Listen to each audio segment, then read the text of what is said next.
Keep us doing a stupid thing. But, do it. Do it. Whatever.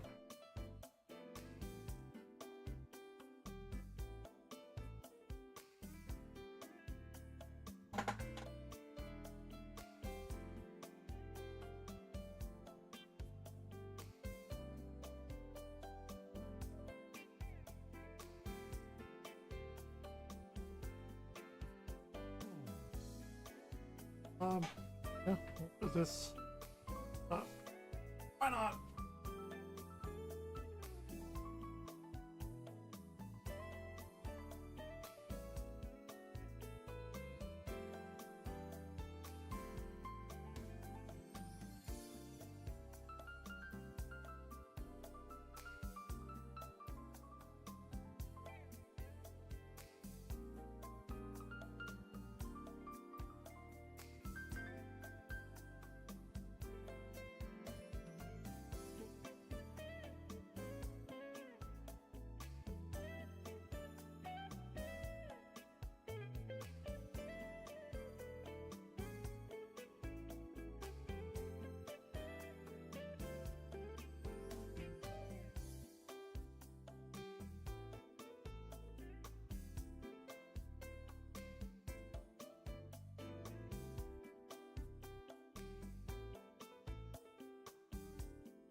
Hey, thanks, man.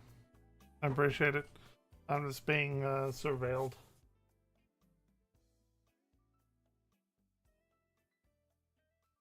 Hey, oh look, I had to scan a phone on my code. Because I can't create custom thumbnails on YouTube, even though I could yesterday.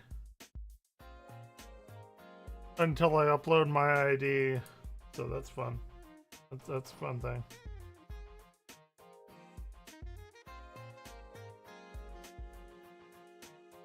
I mean, welcome to fucking 1984. Appreciate that.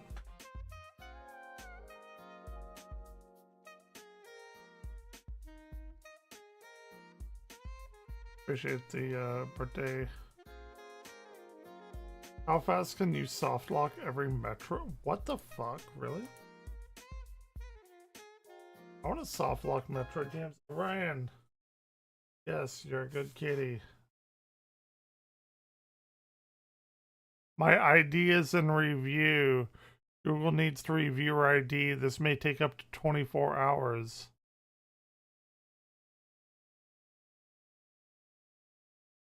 I'm just being surveilled. Fair enough, whatever. An unintended glitch. Sometimes this state is possible to fix. Have you ever wondered how fast can you softlock every Metroid game? Probably never, because why would you? But that's about to change in this video.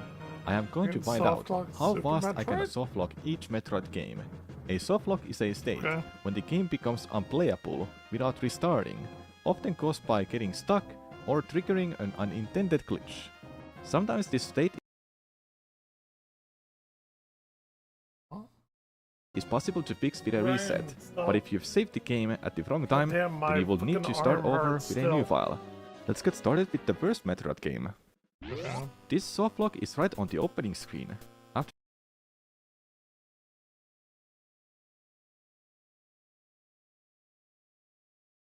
I know this is going to sound bad,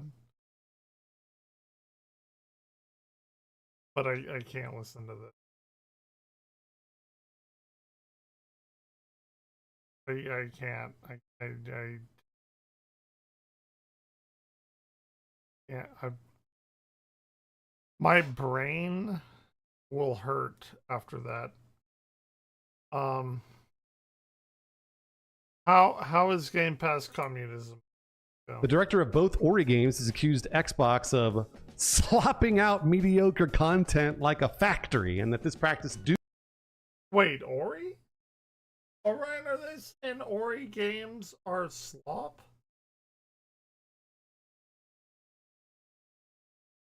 Is that what they said?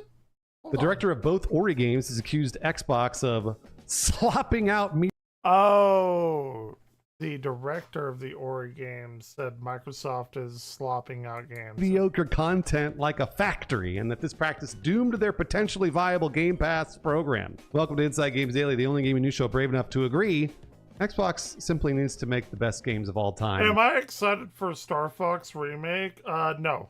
I'm buying it reluctantly. I know I'm going to enjoy it, but I'm tired of playing the same game for the fifth fucking time. I'm tired of playing the same game I don't know why people aren't more angry about this. Make a new fucking game. Make a new game. Stop making the same game for 5 times. Star Fox 64 is a remake of Star Fox. And then we have Star Fox 64 3D. And then we have Star Fox Zero. And now we have this Star Fox game. I'm sure it'll be fun. Stop making the same game for 5 fucking times. Stop it. Give us a new fucking Star Fox game. Why can't we do that? Is that a weird thing? Is that a weird thing to crash out about? Stop it. I'm gonna buy it. I'm gonna play it. I've already got it on pre-order. Stop making the same fucking game 5 times in a row. And they're like, oh well, it's a new entry for the people. Yeah, well, just fucking make a new game. There's 5 of them. There's five of the same game.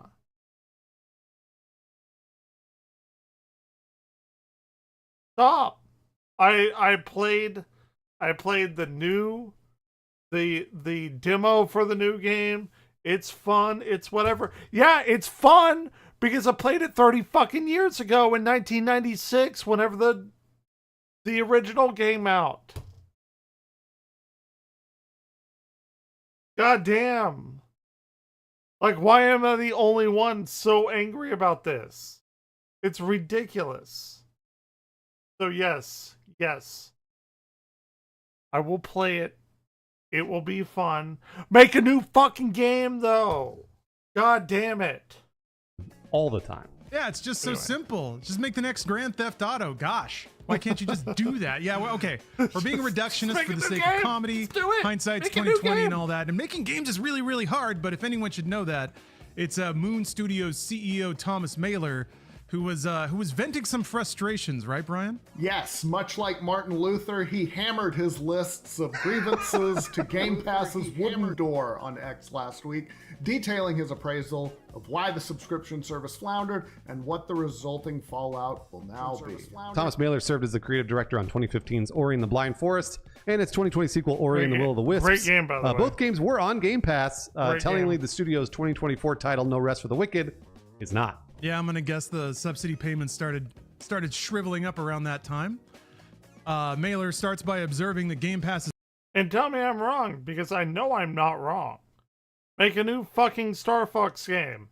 You put Star Fox in the movie, you changed his shit, which I don't really care about one way or the other. I genuinely like his new design. It's fine, whatever. I'm just so fucking disappointed that it's a fifth remake of the same game. His offerings were just simply not high enough in quality to convince people to sign up or stick around. He writes, quote, the software catalog was just nowhere good enough to make people happily pay the subscription every month. Adding that, quote, if your new content doesn't even remotely match the quality of the old content, you've got a problem. Yeah, Mailer has even stronger words for Game Pass's quality as the post goes on, which we'll get to right after this. Thank you for your support into the AM. See this? You see this little green bar down here? That means that YouTube automatically skipped the paid promo. Great. The plugin. My coworker told me about it. Now let's go back to Thomas Mailer's Game Pass grievances. He gets to the real solution. Xbox just needed to make world popular games over and over and over. Are they stupid? I mean, obviously, we're kidding. That's easier said than done. Mailer writes, quote, you need those games your studios are producing to become smash hits, cultural events that everyone wants to play. But what was the big Xbox game in recent years that was just delightfully good? That game doesn't exist. Yeah, Oblivion remake. What was the last Xbox game that was just delightfully good?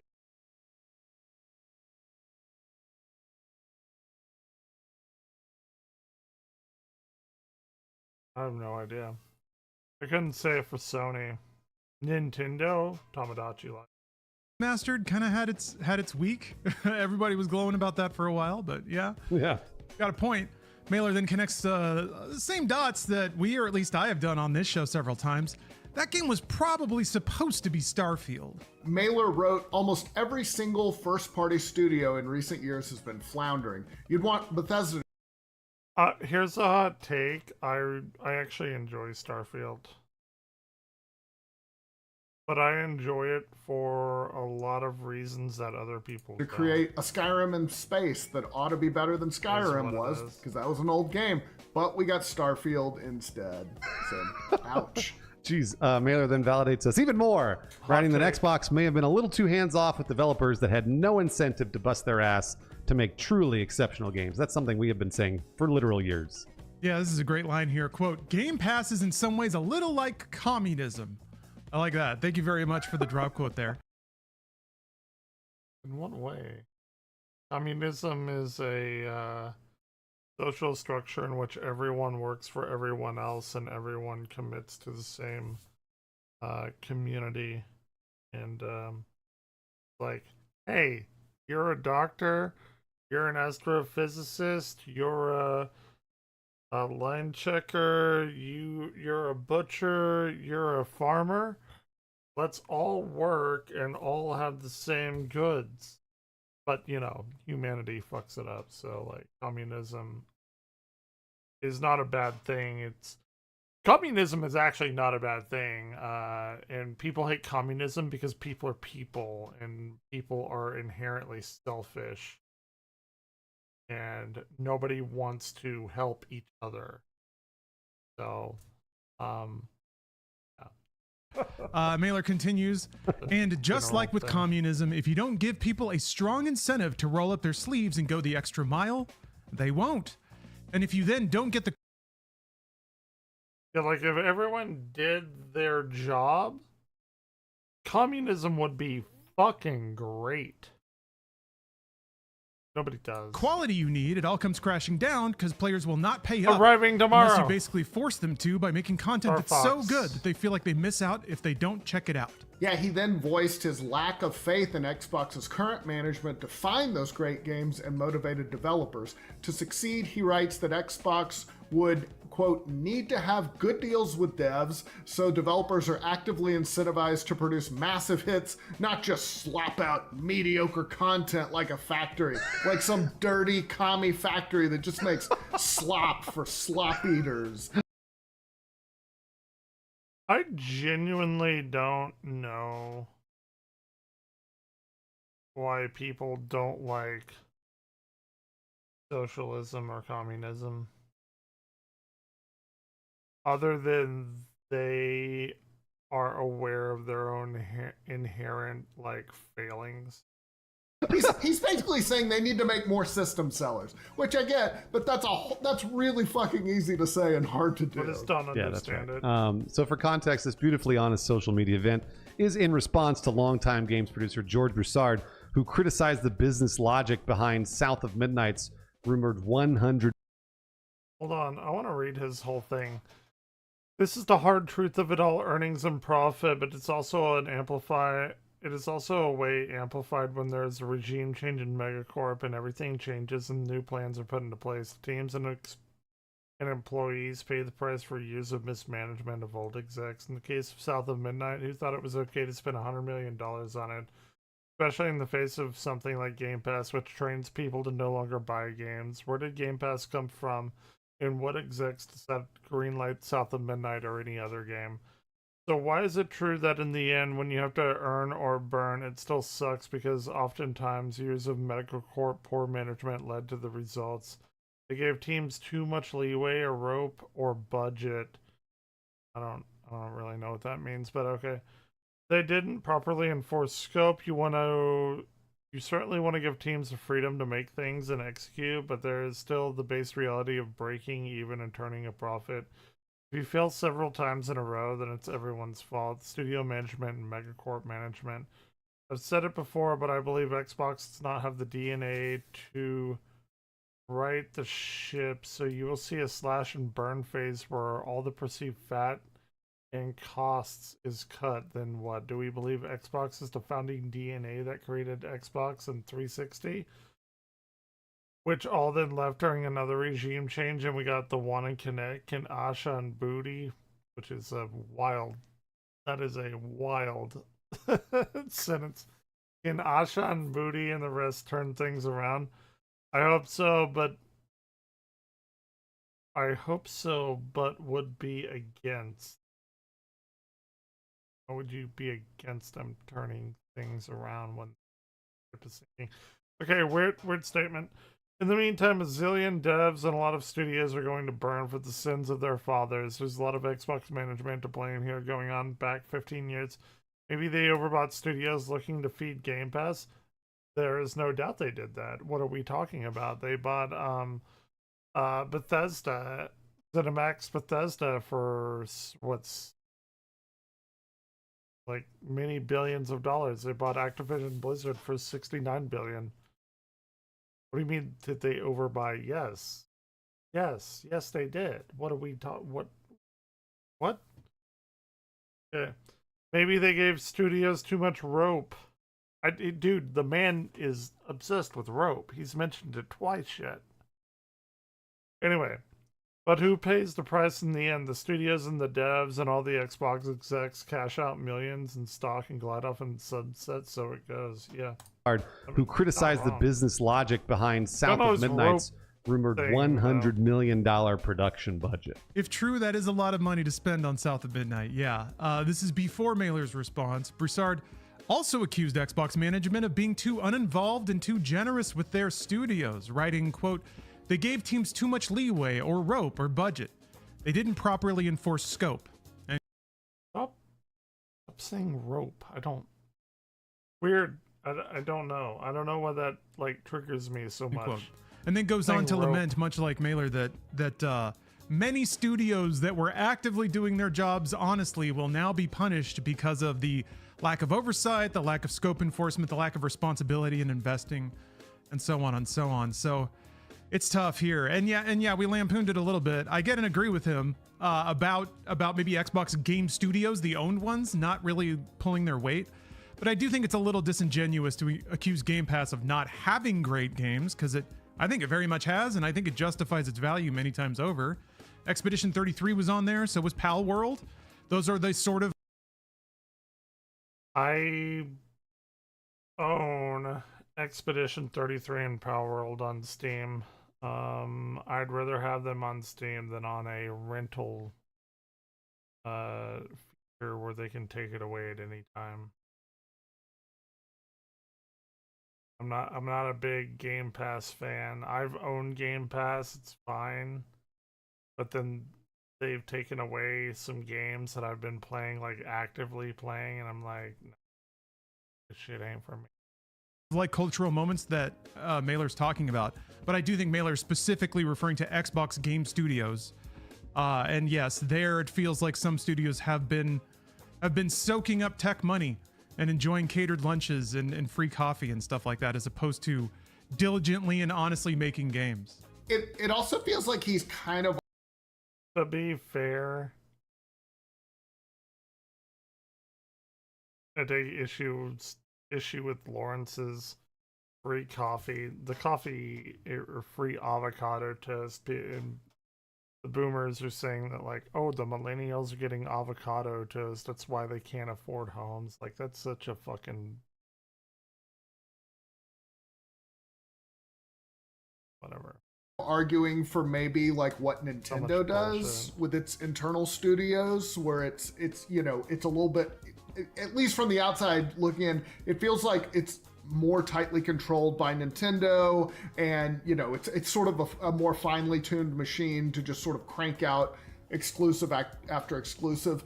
I don't know if you can do that. I don't know if it's that as easily replicated in America, and it's sort of weird to be arguing that you should kind of treat your employees worse, but like, I do get what he's saying, but it also feels like he's going down a slippery slope here.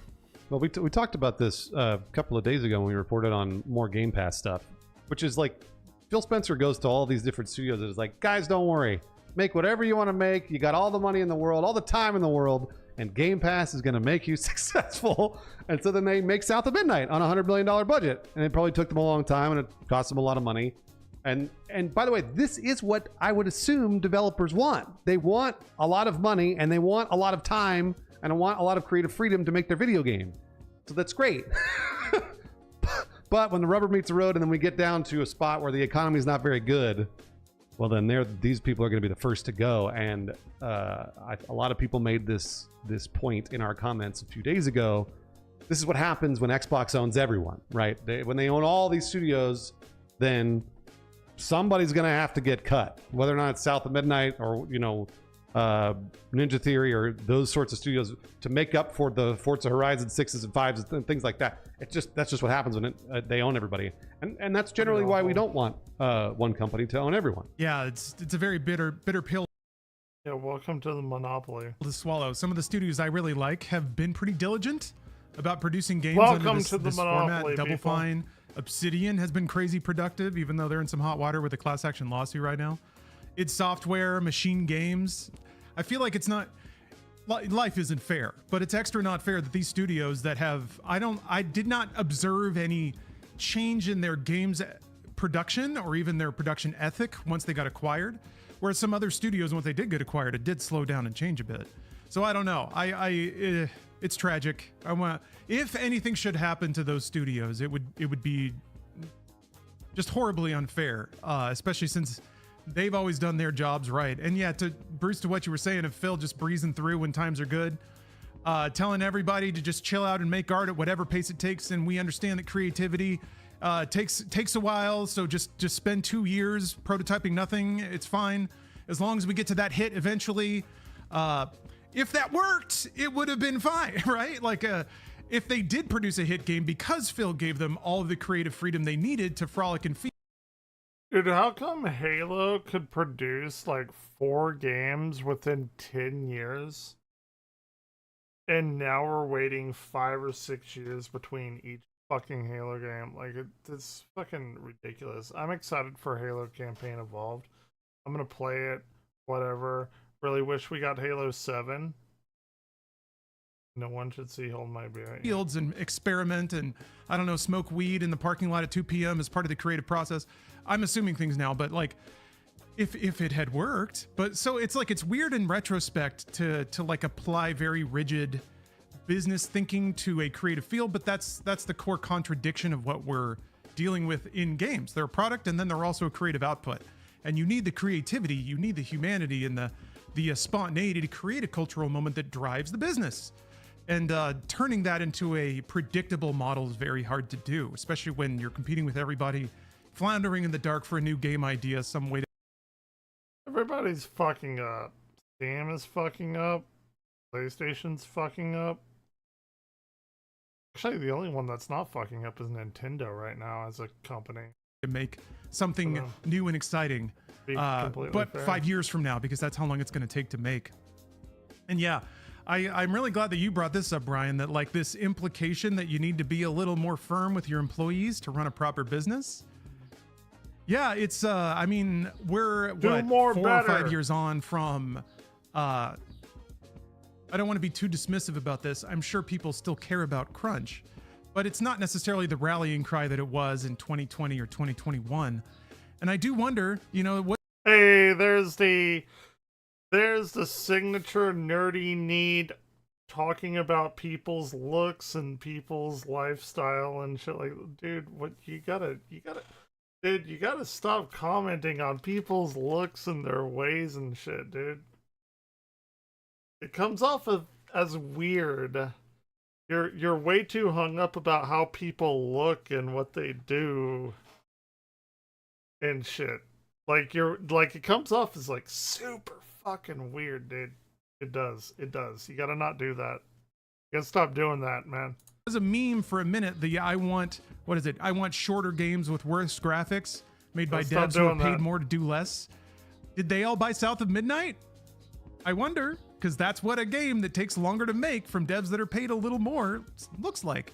And yeah, when it's competing on the open market, it's hard to stay above the waterline, but then you get back to this very uncomfortable. Very like, this person looks this way, therefore I don't like I like their opinions on this way. Look, their looks and physical appearance have nothing to do with the actuation that they're talking about and or saying. Topic of you crack the whip on your devs to make them make a quality game. You apply the pressure to make diamonds. It's not becoming. I think in an ideal world, people are passionate about a project and they're willing to put in the extra mile to make something great because they believe in it. But then that, again, gets really tricky when it starts to become a business and you start to try to run a studio to invoke that state in people or keep them there so that you can extract a lot of free work out of them. So yes, I think the idea is the perfect solution would be create an arrangement that incentivizes developers to work, but also compensates them properly if they put out something successful. But that's the tug of war that this whole business is in. And then we're back to life and life being unfair. Woo! So it sucks. I wish we didn't have to live through the down times to get back to everyone celebrating and prototyping and taking 7 years to live through the down times to get to the good times. Maybe we'll get our way back there eventually. Let's go. You know, there is no such thing as a line that only goes up. There's ebbs and flows. That's the way life works. And unfortunately, we're sort of in that downturn. And that doesn't mean that we need to crunch our employees. To get to the, that doesn't mean that. I mean, we could figure out ways around that, I think. Meanwhile, we are making more inside games right now with actually better graphics in the form of Brian Garr. He would be 32-bit to 64-bit. Where's right Brian? Way up there. So thank you very much for watching these episodes on YouTube, subscribing to the YouTube channel, and telling your friends about it. All right, let's listen to Game Sack. There's a new Game Sack out I forgot to watch. It's the biggest, most memory intensive cartridge games on each console. I'm excited about this one. But I apparently listened to it through my sleep.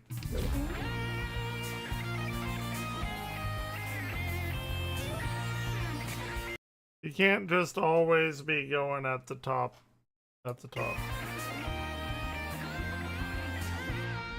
I've interviewed these guys. They are funny. Or, well, Joe is. But the other guy isn't on here anymore, which is sad. Steve, I'm sad Steve isn't on here, but he had like wife and kids and a job and stuff, and he stepped away from GameSack like 4 or 5 years ago. Very sad. I liked him. Joe's funny. Hello and welcome to GameSack. Back in the 8-bit days, I remember when Afterburner came to the Sega Master System, and it had 4 megs. Sega always made a big deal about their game sizes. And then when Strider came to the Genesis and it had 8 mega power! I need memory! I still have issues even comprehending a game that massive. That's so I massive. figured I'd take a look at some of the biggest officially released games on a bunch of different platforms. go. Now, I can't cover every platform, but I can cover a lot of them. And let's Alright, get some of let's the see. earliest platforms out of the way first. What's the biggest games ever? 2600. Here we go. Atari Atari. 2600 games used to max out at about Ooh. 8K in the early days, which is almost nothing. Some games found a way to use twice the memory, like Solaris That's a pretty good looking Atari game. Not gonna here, lie. which is 16K. But in 1990, Mega Boy came out in Brazil. This title is a whopping 64 kilobytes, or half of a megabit. This is an Ooh, educational that's a game where you big name one. the object that you're looking at. It has a lot Fucking education game. of different objects and many different languages to play in. It also has some dreadful music.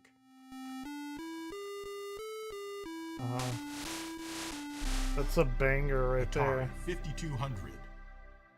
Atari 5200 games usually Mario! used 8 or 16 kilobytes. Thanks to the console's architecture, 32 kilobytes was basically the ceiling, and officially that's as big as games got. There were a few of these, like Officially. Gremlins. It's pretty basic, but still kind of fun. Get the cute Mogwais to the door and don't let the gremlins get to them. Be sure to kill the gremlins while you're at it. You also don't want the Mogwais touching the water or eating after midnight, yada yada yada. Yeah.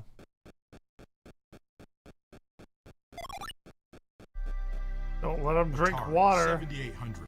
How do they live? Doesn't everything need water? Water's a universal solvent.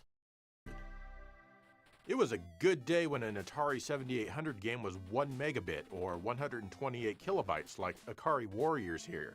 That's 1/8 of a megabyte. Honestly, this doesn't look or sound much worse than the NES version.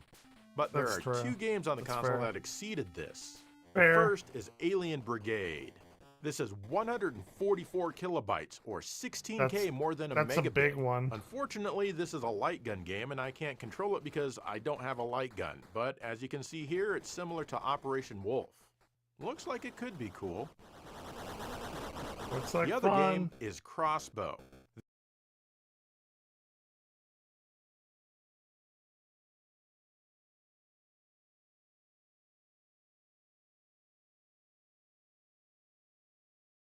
Yeah. I don't know. The only thing people had. This one also had 144 kilobytes. It's another light gun game, but this one lets you use a joystick. Basically, you need to protect the people who are walking across the screen from various hazards. This one might be enjoyable with a light gun. Are these people naked? ColecoVision. What? Vision. Like most Yeah. 8-bit consoles of the time, ColecoVision games tended to be tiny. But nearly 24 of them hit 32 kilobytes like Alcazar here. That's a quarter of a megabit, or 1/32 of a megabyte. Cannot look at map. Oh wait! Oh shit! Story, even though its architecture is technically 16-bit. World Series Major League Baseball is the biggest game Play released ball. in the console's time, clocking in at a whopping 48 kilobytes. That's a big It requires one. the That's ECS a big module, boy. which adds a touch of extra RAM and the voice chip. I What do can't they get figure out up how to to? control it on Mister, Switch, though, or PS even get the Vita, voices to play. 3DS. Oh well. Interesting.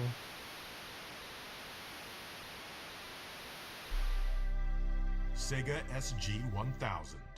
Okay. The SG-1000 was Sega's first home console and only released in Japan. Hell, I did an entire episode on it. The biggest game here is Yeah. Loretta no Shozo, Pretty good Sherlock episode. Holmes. It features an entire 128 kilobytes of cartridge memory.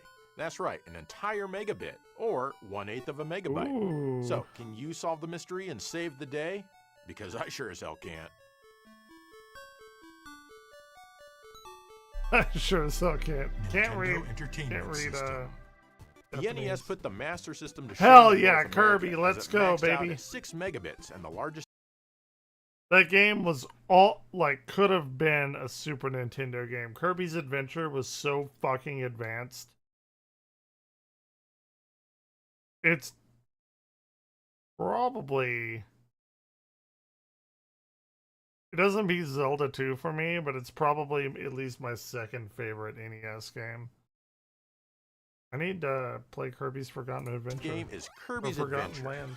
In all fairness, though, this didn't come out until Could 1993. almost have We all know passed Kirby. for a You Super control this Nintendo little game. guy, and he can inhale enemies, and if he swallows them, he can gain their powers. Oh, it's so good. Assuming that they have powers to give. It's a Kirby's so fast-paced good. and fun adventure with a lot of variety in the locales. You can certainly tell a lot of memory went into the graphics due to that said variety. In fact, everything I'm showing in this video is from the first world alone. There are also some mini-games to enjoy. This is a great game that everyone loves, with the exception of those who don't. But who are those people? With the exception of those who don't. Yeah. I mean, it's the very last Nintendo game There released, were or like actually two one other of them. 6-meg games I don't- released on this I think system, Warriors but only in Woods was the Japan. very Like, last one. okay, bear with me. Aoki Okami to Shiroki Mejika from Koei. Oh, this is also yeah, an it's NES one of game. those turn-based simulation strategy games that Koei likes to make. This one is about Genghis Khan, I think. I'm not sure if you're trying to stop him or you're I've playing heard of as this him. game. You I could don't know probably anything do about both. it though. Personally, I don't do Koei, especially when it's completely in Japanese. Probably autistic The people third loved 6-meg it. game on the console is Nobunaga's Ambition, Record of Generals in Turbulent Times. This is the Also fourth an game in the series. NES It's game. another Koei game, and it's chock full of Koei-ness. I'm not sure who likes these games, but I guess a ton of people do, as they made about Bunch a of billion them and later autistic merged people. with Tecmo, a company who Guaranteed. made much better games. And Koei was the stronger financial partner in that merger.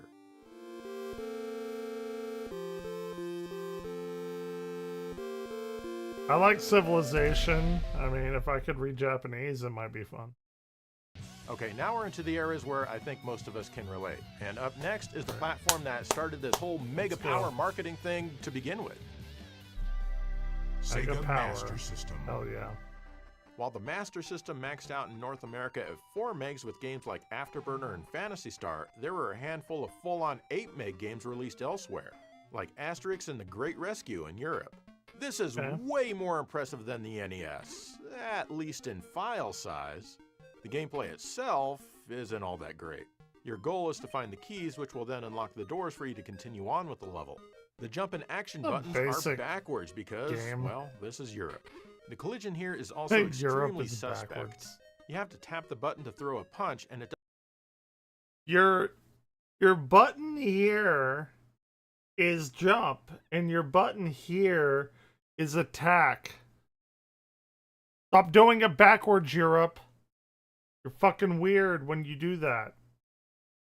Because you hold down the jump button and then you rock your thumb to attack. It's not the same. You don't want to hold your... You don't want to do that. You want to do that. Easier. Stop being stupid, Europe. doesn't do it until you let go of the button, so yeah, quite a bit of lag in your attacks. It definitely takes a bit of getting used to. Honestly, I'm not sure I think where the memory is Europe's going in this game. backwards button controls are for our Fahrenheit freedom units. There's also Sítio do Pica-Pau Amarelo from Brazil.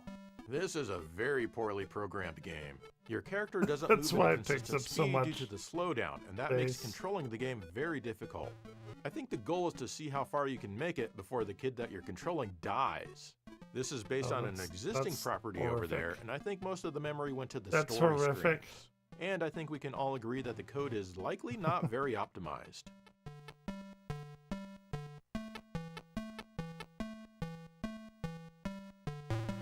Listen to the music, it's jamming. Sonic Blast is another 8 meg game that only saw a Master System release in Brazil. This is a quick and dirty port from the Game Gear game. You do have more Yeah. playable area here, but you can tell this was meant for the Game Gear by looking at a lot of Yeah. the subscreens. Or even this bonus stage here. The colors have probably been reduced a bit from the Game Gear as well. Sonic Blast was pretty fun. I had all the Sonic games on Game Gear. They ported them over to the Master System. It plays like any other 2D Sonic game, but you don't lose all of your rings when you take a hit. The game uses pre-rendered sprites and I think maybe even the backgrounds, and that's likely where most of the memory here went. It's not like the The worst music thing isn't ever. bad either. Overall, it plays decently enough.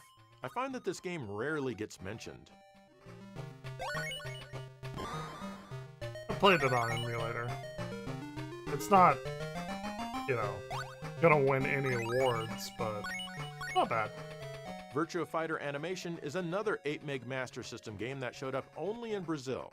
This is based on a Virtua Fighter cartoon, and it's another conversion from the Game Gear. The I don't play know area anything is about wider Virtua but not Fighter, taller, really. so it looks kind of weird. The opponents barely even fight back, so it tends to be exceedingly easy. It's missing the zoom mode from the Game Gear and maybe some of the colors, but it still looks good. Sure. Kick him in the face! There you go. Sega Genesis. Now we're talking. Let's The go. biggest game on the Genesis is Super Street Fighter II from Capcom. This clocks in go. at 40 mega power, or 5 megabytes. 5 This is much megabytes, bigger than a lot. anything released on the West for Chun-Li. the Super Nintendo and the Turbo graphics. He's my girl. And here, you get a great game of Super Street Fighter II, which plays pretty damn well. It does feel like there might be a bit more slowdown in this version than other iterations of Street Fighter II. I'm not entirely I always sure. played it I on haven't Super done any Nintendo, scientific but comparisons on that I issue. respect the Genesis. Of course, the graphics don't quite have as much color as the other versions, but overall, they're still fine. Good even. I do feel that this one disappoints in the sound quality, with even worse voices than the first Street Fighter II game that was on the Genesis, and music that sounds extremely thin. I only had World Championship Edition on the Genesis. But, The musical sound quality was great in the last game. What happened here? It's completely in mono and has no presence at all. probably The Super because of NES version of the this game is only a backgrounds. wimpy 32 megs, so what does this version do with the extra 8 megs? Well, for one, the intro has a couple of more frames of animation. There's also an extra option called Super Mode. This lets you fight all 16 characters while going through the game instead of just 12 of them picked randomly. Other than that, I really couldn't tell you what this one uses all that extra memory for. I'm assuming that maybe it's tougher to create efficient code for the 68,000 CPU than it is for the SNES CPU, It's and got therefore blast you might need a processing. little extra memory to do the same thing. No, I don't that's know. not Maybe right. someone in the comments can chime in on that. It's got blast processing. That can't be right. We all know blast processing is better than regular processing. There were because of quite a few reasons. 32 meg games for the Genesis though, like Blockbuster World Video Game Championship 2. College Oh yeah, Slam, I actually have a synthesizer that is based on the Genesis Frank sound chip. Thomas Big Squirt Baseball. It's in This a one's box a little better than under I my bed. expected. The Lost World Jurassic Park. The base Mortal on Kombat Genesis 3 is and Ultimate Mortal Ooh, Kombat 3. Mortal Kombat 3 Ultimate's my favorite. NFL played the hell Quarterback out of Club it. 96. Pocahontas. The Revolution game looks X. pretty good. Ew, gross. I don't know about that. Saturday Night Slam Masters. Sonic 3D Blast. 3D on a Tough Man 2D Contest. system? Who would have thought? Toy Story. Hey, Grand Pooh Bear beat Triple that Play the other 96 day. and I watched Gold him. Edition. Virtua Fighter 2. Grand Pooh Bear gave me WWF monetization on Twitch. WrestleMania, That's the how I make arcade money game. on Twitch. I get And about 200 experts. bucks every other month Absolutely on Twitch. none of these 32 meg games Pretty were dope. ever released in Japan. I mean, I can't blame them. Who the hell would For some want reason, experts? people subscribe to me.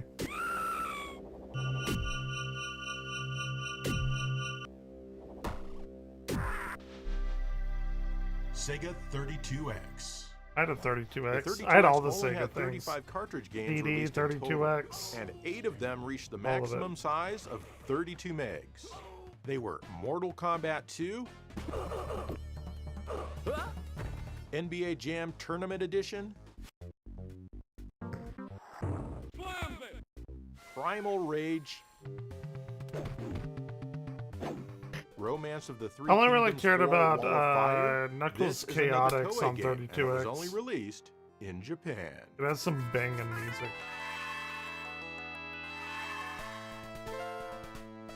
I don't know about this. Tough Man Contest. Yeah, they felt this game needed a 32X port for some reason. Virtua Clearly. Fighter This is Clearly really good did. for a cartridge game, by the way.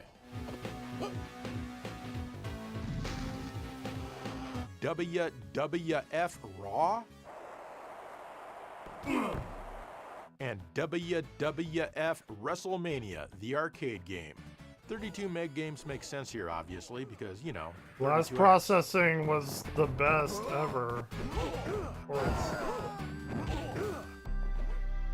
NEC TurboGrafx 16.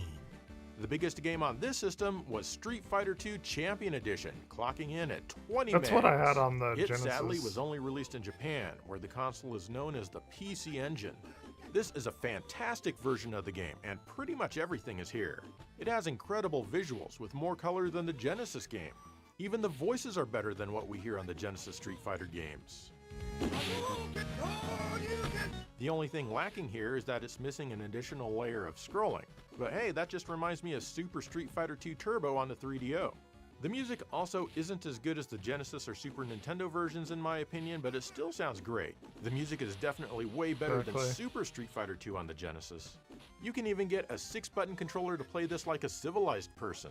I'm blown away that they went all out and gave it 20 megs of memory. Their unwillingness to compromise made this an amazing port of an outstanding game. If this had been released in North America on the TurboGrafx 16, I think it would have turned a lot of heads and sold quite well.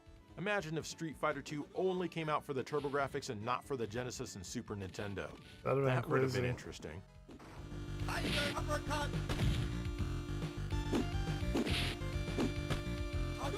Takes me back to 92. As far as the US console goes, Bonk 3 was the largest game we got at 8 megs. 8 Believe it or megs. not, this game has even more animation than the CD version of this title. In fact, over in Japan, the PC Engine got a lot of 8 meg games, like Bomberman 94. It's Bomberman, but this one takes place in 1994. Holy crap! That's the future. Fire Pro Wrestling 3. I have no idea what I'm doing in this game, as you can tell. Lady Sword. This has got to be the best looking game ever made by Games Express. Everyone knows Lady Herodias Sword. Da, an absolutely respectable port of the arcade. Okay, that's cool. Quiz Toko Shashin. Answer questions correctly to eventually reveal a naked girl. Oh, let's play more of this game. I want to play more of this game. And of course, who could forget Strip Fighter 2? Actually, it's quite forgettable. There was never a Strip Fighter 1 because this, of course, is trying to cash in on our friend Street Fighter 2. But hot girls with titties. NEC I guess we're moving on. Sad times. The Super Graphics was an upgraded PC Engine and it only had 5 standalone games. One of them, Daimakai Mura, or Ghouls and Ghosts here, was the biggest, clocking in at a whopping 8 megs compared to the 5 We got meg that Genesis on Super version. Nintendo. Yep.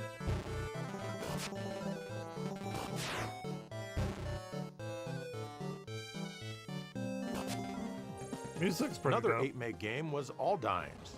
This is a rather difficult horizontal shooter.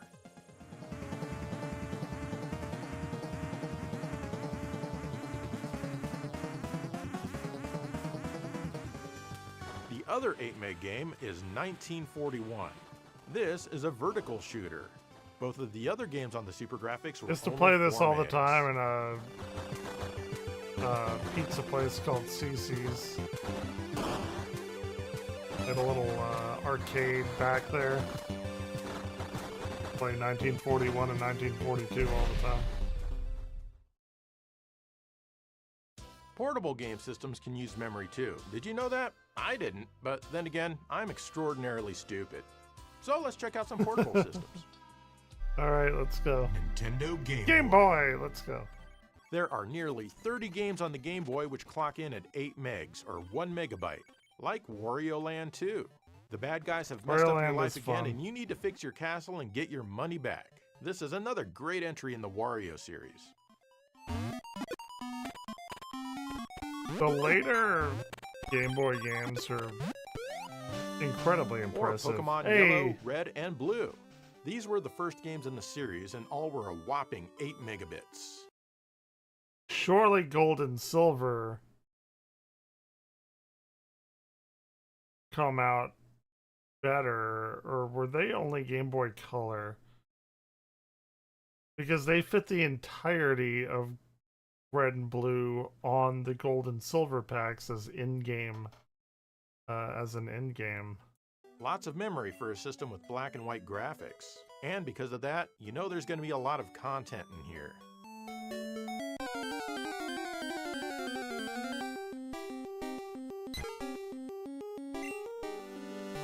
But the It was biggest only game Game for Boy. the Game Boy is Pokemon Okay. Gold and Silver. There This it is a Game Boy Color game, but it's backwards compatible with a regular-ass Game Boy.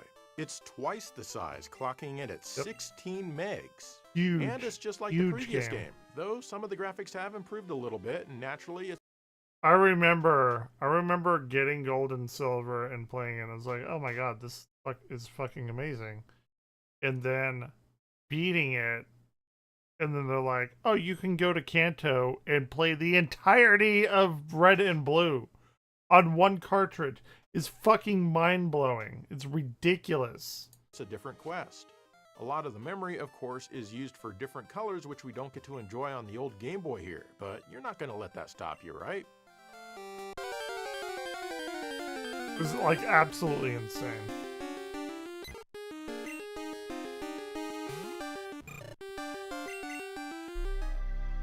Nintendo Game Boy Color.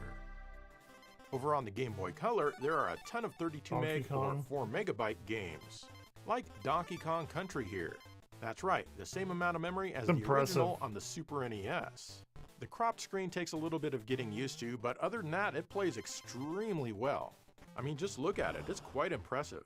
I can't tell you where all of the memory is going with fewer colors to worry about and much simpler sound. Probably just the animations and shit.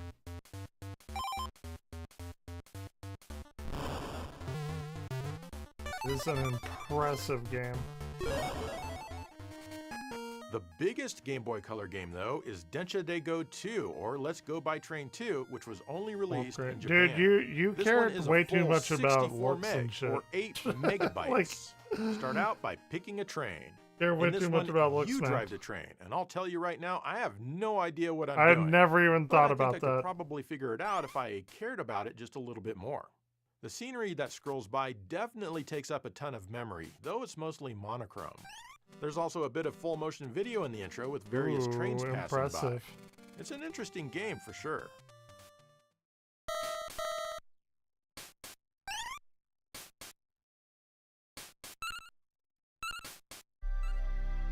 Atari Lynx. I had Most that. of the games on the Atari Lynx were only 1 or 2 megabits, but there were 3 that went I had all a the way up Lynx to back 4 in the day. megs, like Jimmy Connor's Tennis. Hi, I'm Jimmy Connors. And what can I say? It's a tennis game, and not a very good one. Though it does have some really clear voices. Give me Mario I think Tennis. the thing that takes up most of the all memory day, is every Jimmy day. Connor's face on the title screen. Hi, I'm Jimmy Connors. People who have seen Jimmy Connors in real life will tell you that, yeah, his face takes up somewhere around 4 megs. Hi, I'm Jimmy Connors.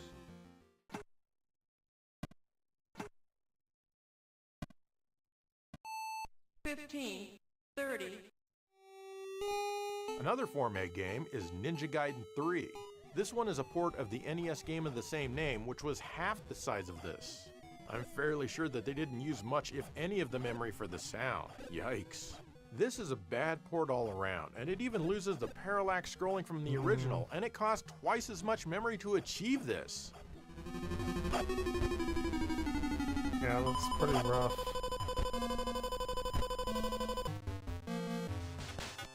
It gets better though, because the last 4 meg game on the Lynx is Sure, Pit Fighter. I don't know. I don't. Oh, don't this really care. isn't any better at all. Like It looks I don't care awful. how it looks. The Lynx can only put 16 colors on screen at once, and it But shows it's not here. within my But purview. are they even doing that? At least the player scaling is in here when you move towards or away I from care the about screen. gameplay. There's absolutely nothing else notable about this awful game, and they used as much memory as they could for it. And if I can make out what things look like.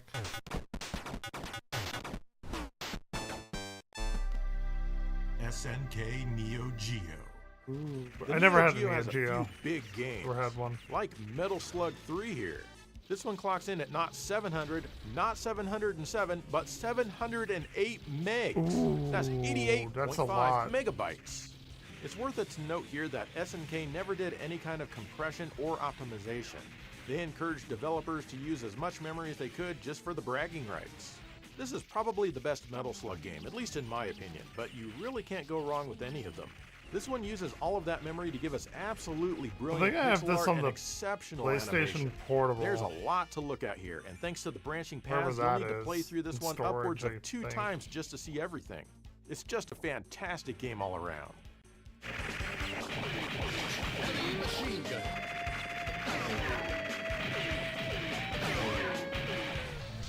Metal Slug 5 is also 708 megs. Not sure why Metal Slug 4 wasn't, but hey, here we are.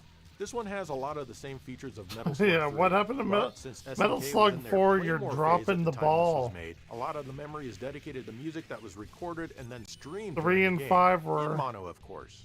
Still a fun game to play and yes, even to listen to. Yeah, Mandela effect.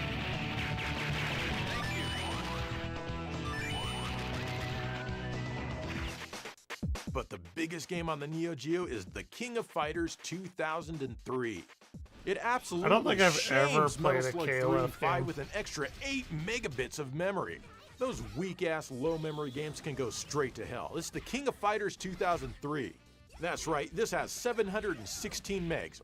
And then they added one of them into Smash.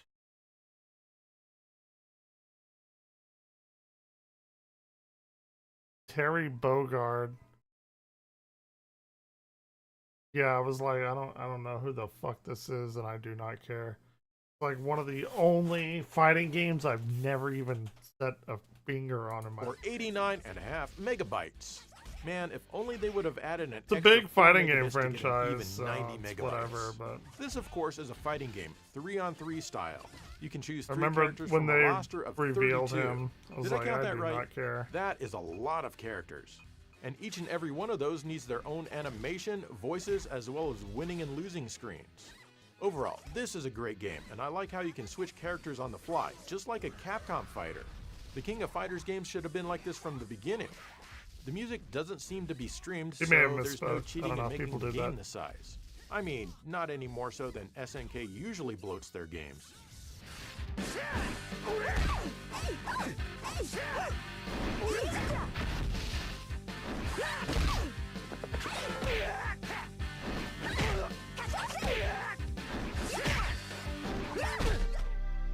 Sega Game Gear. Hell yeah, let's go. Like the Master System, the Game Gear topped out at 8 megs. You have a couple of the same games, like Virtua Fighter Animation. It's the same here, except that Start now acts as your guard button. You also have the zoom mode that you can enable. I'm not sure why you Start wouldn't. It act looks as your so guard good. button. Like, god damn it, You know I'm being sarcastic, right? the worst. Or Sonic Sonic. Blast, which is also the same, just less play area to work with. Both of these games definitely feel more at home on the Game Gear. I had all the Sonic games. I have all the Sonic games. What am I saying? Another 8 had? meg game on the system is Have. The Lost World Jurassic Park. This is an interesting platformer where you need to kill dinosaurs because they exist. It has a lot of colors that could never be done on the Damn Master right. System. It also has no HUD. Your life bar is indicated by the color of your shirt. You usually go through a somewhat short level and then you fight a boss. I think I might have to talk more in depth about this one someday. Oh, okay. I don't know.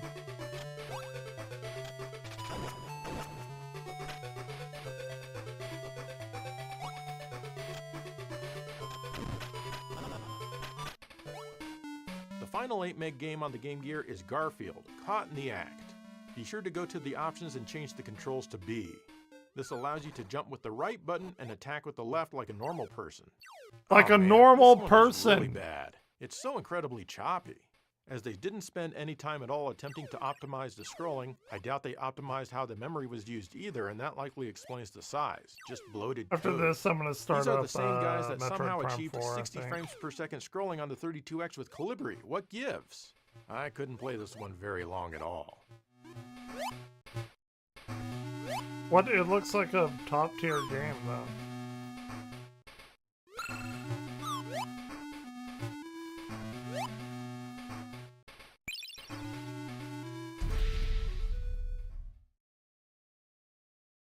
Anyone remember the Super Nintendo? I mean, besides I everyone? remember.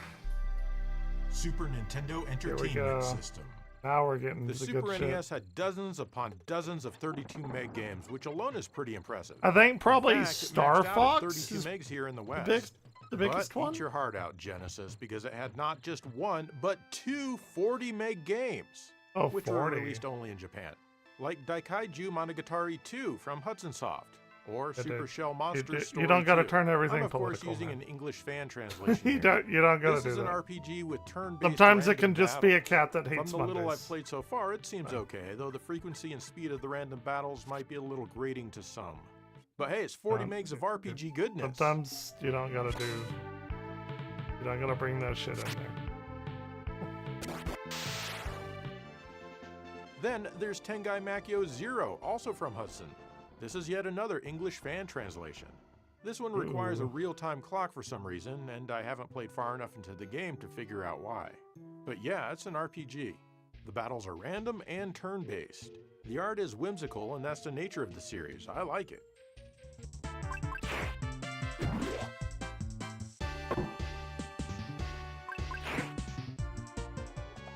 But the Super Nintendo didn't stop with these pathetically small 40 meg games like the Genesis did. Oh no.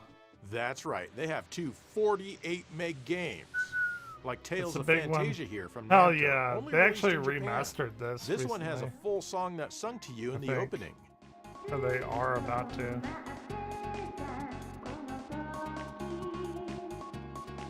For a cartridge game, especially from the time, that's pretty damned impressive. This, of course, is an RPG, and yes, I'm playing an English translation here done by fans. It has some nice visuals and all of your RPG tropes, like wandering I around thought towns they and plenty remastered of that text. for. The battles are interesting because you Which- don't just sit there and click menus like a complete loser. Instead, you run back and forth and attack yourself. Pokemon did it. Pokemon did it on Game Boy. There are only certain Pokemon that could come out in day, and certain ones that could come out at night, and ones that, like, if you breed them during the day or night, you get different things, and it's fucking ridiculous. This is the first game. Animal Crossing does it too. Like, I could load up Animal Crossing right now. Animal Crossing probably the biggest one that does it. Store closes during the night, opens up during the day. You can change store hours as the mayor and stuff. Like, yeah, Animal Crossing does day and night stuff. Like, it is like huge on day and night internal clock stuff. In the Tales series, And if you fuck around with it, the game knows it and they'll chastise you for it. It's pretty funny. which today Or at least the GameCube version does. I don't know if the new one does. has 17 main games and a bunch of spin-offs. And it's all because of the 48 mega power that you see here. That was a huge thing in Pokemon.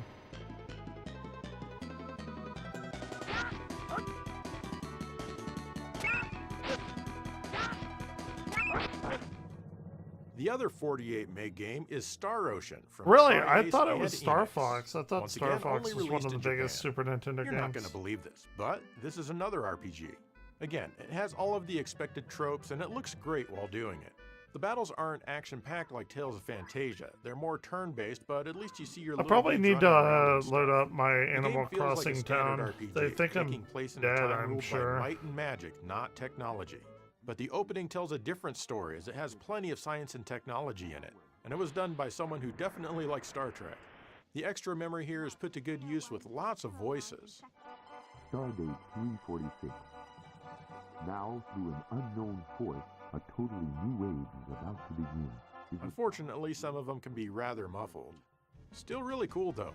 I've never finished this one, but I really should.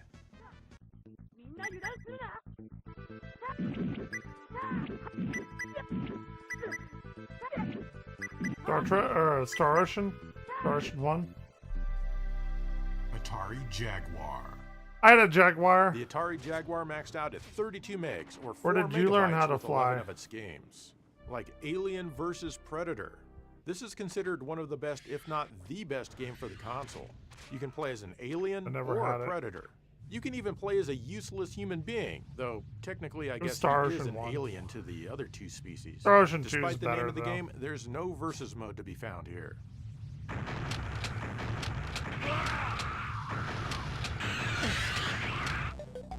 Atari Karts is another 32 meg game. It looks pretty, but it feels kind of empty to play. Oh, I wonder who copied off of Mario Kart. There's also Defender 2000. I had that If game. you want a weird, ugly version of Defender, well, here you go. I have that. Doom was a big release for the yeah. system. 32 megs and they couldn't fit Pretty in the good. music? Well, actually, that's not it. The music isn't played, so the Jaguar has a bit more resources to process the rest of the game. Poor Jaguar. The music is half of the game. Fight for Life showed what the Jaguar could really do. And, well, as you can see, it can't do very much. Honestly, though, that's not a very fair assessment, as this title had a very troubled development. There's also Kasumi Ninja. Eat your heart out, Mortal Kombat. Kasumi Ninja is here. 32 megs of greatness. Dude, he lifts up his kilt and he shoots out a We fireball. also have NBA Jam Tournament Edition. Badass STD. Same amount of memory as the 32X game, and it looks a little better. Plays well, too.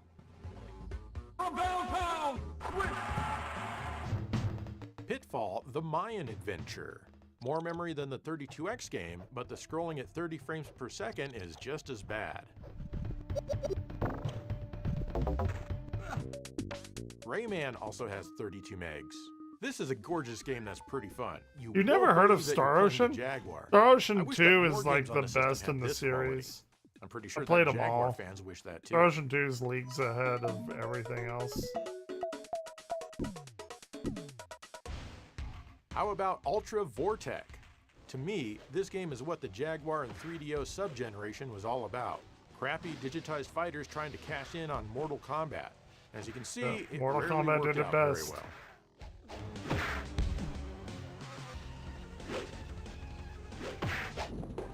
The last funny how 32 meg people game try on to the catch Jaguar up. is White Men Can't Jump. The graphics of the court in this street basketball game are actually slightly appealing, at least to me. I like the slight illusion of depth. Nothing but net. But come on, no full-screen digitized picture of Woody Harrelson or Wesley Snipes anywhere? Where did the 32 megs even go? Get off me. Nintendo Virtual Boy. Yeah, The they Virtual did Boy a only had remake on 14 Switch. games in total. That's it. Each and every I one of had them was every 16 game on megs Virtual or 2 Boy. megabytes. So there's no biggest game officially released on this platform.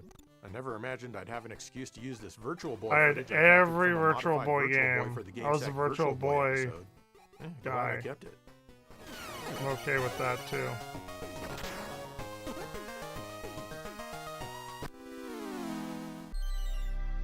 Nintendo 64. Ooh, here we go. The Nintendo 64 had no choice but to have some big cartridges since it was competing with CD-based consoles. Right. The game's got Resident as big as Evil 512 megabits. I That's think is 64 probably the megabytes. biggest. That's right. Just like the 32X maxed out at 32 megabits, the Nintendo 64 maxes out at 64 megabytes. Conker's Bad Fur Day is one such game. This 3D platformer game. has extremely One of the best. colorful visuals. One It of the also has best lots of different on characters 64. and situations. Each and every one of these situations has a long, drawn-out, and It of course, was. unskippable cutscene which is fully voiced that is easy to do when you have so much space available on the cart.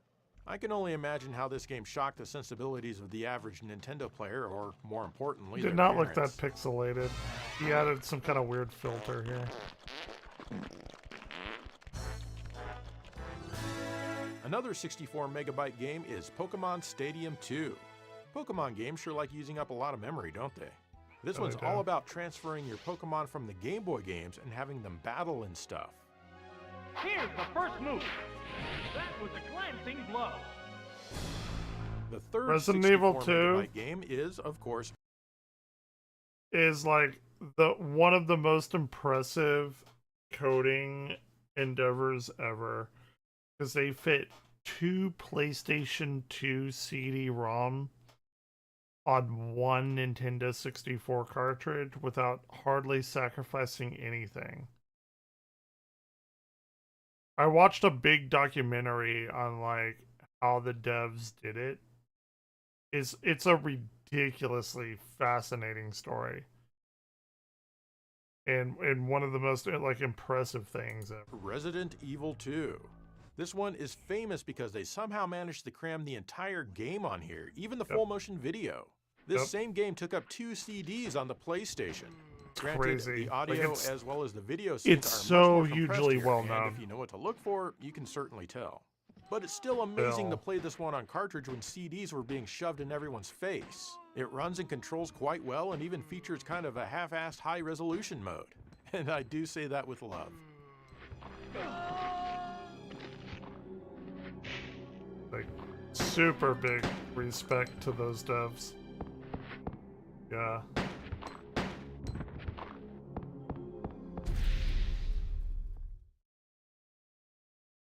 From this point on in the history of the universe, only portable game systems would use cartridges or cards. And let's start off with the one that was underappreciated in its own time, and honestly, even now. SNK Neo Geo Pocket Color. Never The had Neo that Geo one. Pocket was a black and white system from SNK. It had a couple of 16 meg games like the King of Fighters R1 here. Despite how cute it looks, this is an excellent fighting game. Like its big brothers, you choose 3 fighters, and you need to defeat 3 enemy fighters in each stage. The animation is excellent, and most of the moves are here, and you even get some great music in stereo.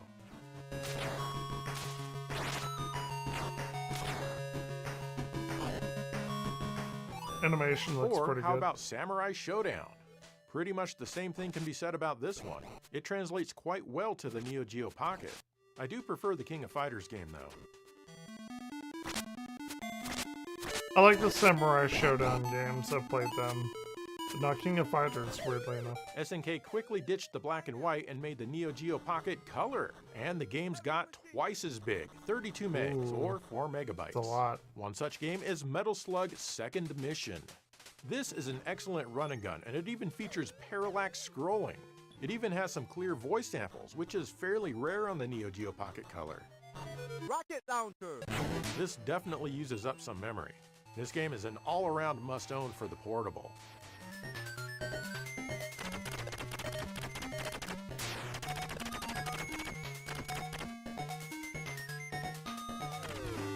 There's also SNK vs. Capcom, the match of the millennium.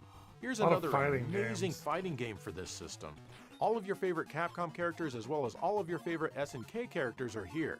If they're not in this game, well, they're just not your favorite. The moves are so easy to pull off with the Neo Geo Pocket Color's clicky micro-switch joystick.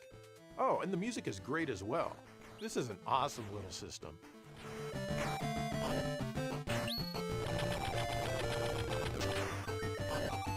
Yeah, pretty much. That's how it goes. And naturally, there's a version of Densha De Go 2 here as well. This is only half the size of the Game Boy Color game. It doesn't have the full motion video in the intro, and the gameplay is handled differently. It took me forever to figure out how to get the train to move, and even when it did, it was an accident. I think it might actually look a little bit better than the Game Boy Color version. What do you think? Yeah, it looks a lot better, I think. It's actually quite impressive. Bandai Wonder Swan Color. Final Fantasy? Like the Neo Geo Pocket, the Wonder Swan started out as a monochrome portable and quickly went color. It was designed by Gunpei Yokoi, who created the Game Boy, and this was only released in Japan. The biggest game for the Wonder Swan is Beat Mania. This is a title for the monochrome version. I had no idea Beat Mania went back that far. I used to have the controller for that on PlayStation. But of course it works on the color as well. And it's a rhythm game where you hold the system vertically, kind of like you can do with the Atari Lynx. I have no idea if I'm actually playing or if the DJ is simply giving me a long diatribe before handing the control over. This game is 128 megs, or 16 megabytes. Like I had no idea Beat Mania went back that far. Holy shit. Just learned something today. Nintendo Game Boy Advance. The Game Boy Advance topped out at 256 megs, or 32 megabytes. There were 14 of these games, like Disney's Game and TV episode Lizzie McGuire 2. Everyone knows this one uses a lot of memory for the full motion video TV episode portion. I get the feeling that memory suddenly became very, very cheap midway through the Game Boy Advance's life. Absolutely. Not anymore. Fuck There's AI. also Happy Feet. Harry Potter and the Goblet of Fire. Kingdom Hearts Chain of Memories. This is an RPG, of course, but it has some video to eat up some of that memory. Everywhere. Hell, I'm betting a lot of these 256 meg games do. Chain of Memory. The Legend of Spyro, The Eternal Night. The Pokemon Mystery Dungeon. #1 underrated Game Boy Advance game, I think, is the Banjo-Kazooie game. Nobody ever talks about it, and I played it like a couple years back. It's so fucking good. And I don't know why nobody talks about it. It's so good. Red Rescue Team. This is kind of different for a Pokemon game. Riviera, The Promised Land. Oh, yeah. Shamu's Deep Sea Adventures. Echo the Dolphin can suck it. Make way for Shamu, bitch. Do not Memory shit on Echo the Dolphin. Did you know they're making a new one? I didn't until about 3 days ago. The new website and everything. Big Echo the Dolphin fan here. Don't shit on Echo the Dolphin. Yeah, they've got a new website up. Oh, wait. They don't have much about it, but all I know is that they're making a new one. They have all the OG devs. Hopefully they won't make it as hard because it is kind of a bitch of a game. Oh, you can play the original game on the site? That's so funny. That's actually really fucking funny. Yeah, I'm a really, really big Echo the Dolphin lover. Echo 1 and 2. So, don't shit on Echo the Dolphin. In this one. It's part of my childhood. The Sims 2. The Sims 2 Pets. The Herbs. Sims in the City. I had the Herbs. I had the Herbs. Yggdra Union. I never heard of this game. Yu-Gi-Oh! Ultimate Masters. This is my first exposure to this franchise, and as such, I'm not sure what I'm doing. But whatever it is, I'm doing it with cards. Yeah, it is a card game, yes. And the final 256 meg title for the Game Boy Advance is Yu-Gi-Oh! Really? GX Duel Academy. This one seems to want to teach you how to play the last game, but there's a lot of text dialogue here, so I'm just going to assume that if...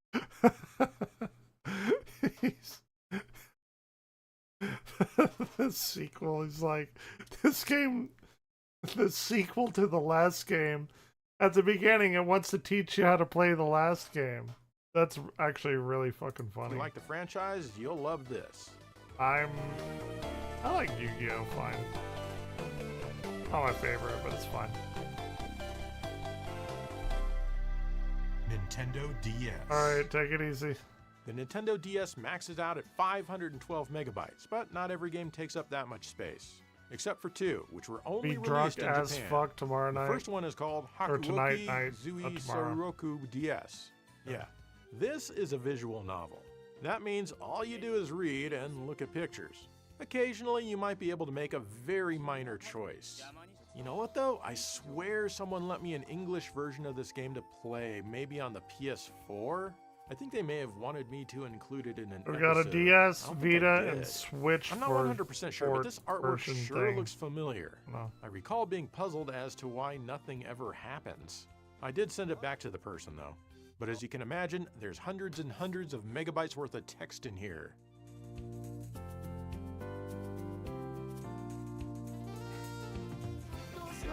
The other 512 megabyte or 4096 megabit game is Yaigo de Tabasuru, Little Charo. You're a little dog whose owner got back on the plane to Japan, but you accidentally got left behind. This game is aimed at kids learning English, and kids demand 512 megabyte power. The woman in the uniform grabs the box. You basically just play the dialogue and choose actions on the touchscreen. You can sometimes interact with the environment. Yeah, it's pretty basic and not for I did adults, just turn but 40. it's Kill still me way now, more please. endearing than that visual novel, that's for sure. I was in an airplane, but suddenly I'm here. Where were you supposed to go? Nippon! Nintendo 3DS. The 3DS definitely had some big games, but none bigger than Xenoblade Chronicles 3D. This may be cheating a bit since it requires the new 3DS. It clocks in at about 3.8 gigabytes. That's 30,400 mega power! That is Need quite to a play bit of memory. Xenoblade 3. Yeah, this is basically just the Wii game on a portable system, but that's okay as it plays very well here and it looks great. Some detail has been lost, but after a few minutes here, you won't care. That's because you have 3.8 Looks good. gigabytes worth of game to play through, and you're gonna be Xenoblade loving it. is amazing. It's one of the best new RPGs I've ever played. Sony PlayStation Vita. Despite being released after the disc-based PSP, the Sony PS Vita used game cards. In fact, this is Sony's only console to date where the game media isn't spinning discs. And as far as I can tell, Uncharted Golden Abyss is the biggest game for the thing. Or at least tied with the God of War collection. Oh, but I don't have shit. that, and it's just a collection, so here's Uncharted, which is an original game. And it's a pretty good game too, but the controls take a bit of getting used to, especially if you're familiar with the way the PS3 Wow. games control. It clocks in at 3.5 gigabytes, which is a little smaller than the biggest 3DS game. I've heard that there are some games like Phantasy Star Online 2, which can take up to 16 gigs once it downloads extra stuff, if that counts. Phantasy Star, it's not online too. It's Phantasy Star Portable. You got that wrong. But it's also very. Nintendo Switch 1 and 2. The Nintendo Switch has cards that max out at 32 gigabytes. But the biggest game on the system is NBA 2K24 Kobe Bryant Edition, which clocks in at over 60.5 gigabytes after everything is downloaded. Does this count? This system is tough to judge because even games that are less than 32 gigabytes will come on smaller cards and download a lot of their data. What a fantastic time to be alive. The Switch 2 is even harder to judge. It currently has cards up to 64 gigabytes in size. Brian, but what the are you Switch doing, 2 bro? story has just begun, so who's to say what's coming in the future? We're gonna play Metroid Prime 4 after this, by the way.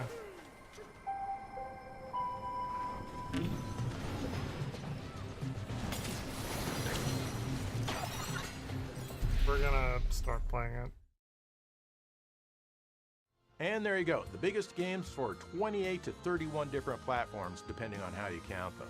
And to imagine, someone had to type each digit of that code, character by character. Hunt and peck style, just like this. So, what are some games that you feel make the best use of the memory that they were given, even if they weren't big games? Let me know. In the meantime, thank you for watching GameSag. Ryan, what are you doing, bro?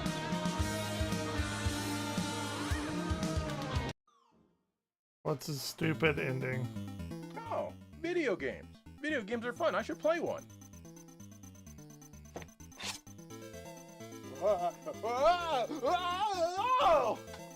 I can't play that game. It doesn't fit in my hand.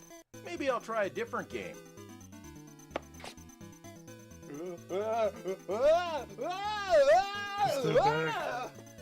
Well, I can't play that game either because it doesn't fit in my hand. What am I gonna do? You need to play the TurboGrafx 16. Its games comfortably fit in your hand. Wow! This fits It's in my hand! Now I could play this. Don't waste your time with other video game consoles where their games do not fit in your hand. How can you play the games if they don't fit in your hand? Only TurboGrafx 16 games will comfortably fit in your hand. If it doesn't fit in your hand, it's just not worth playing with. So dumb. Okay. Alright, are we ready? The Metroid priminess of it all. Oh, I had Elliot in here. God damn it. Okay.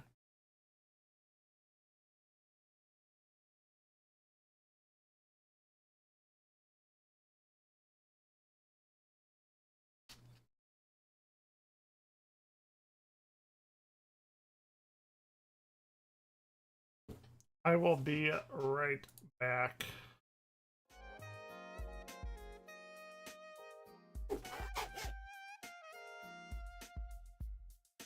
Give me a drink.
Okie doke.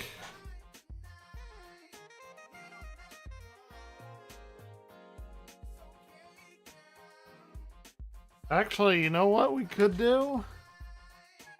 I did say I was going to play Prime.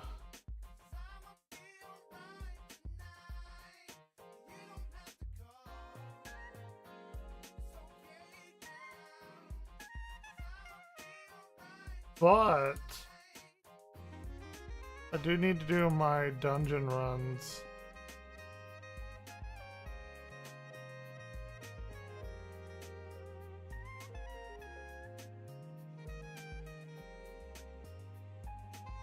And I do want to do some summoning salt videos.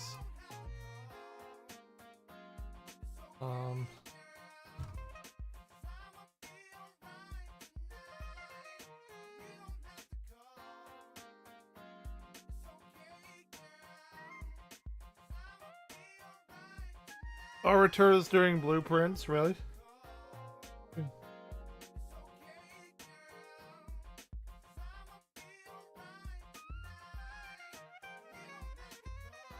Who's even here in my chat? Nobody? I have 2 viewers.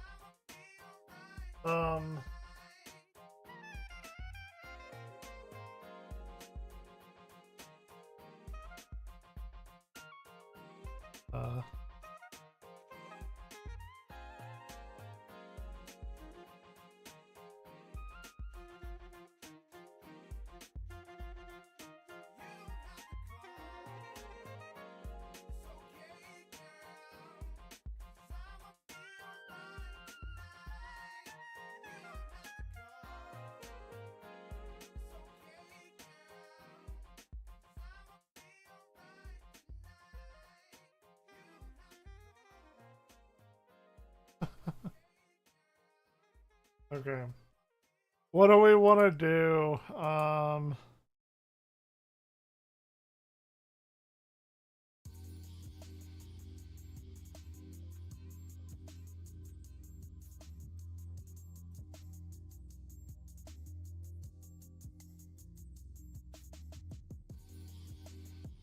Okay, I do think I want to play a little bit of Prime 4 from the beginning.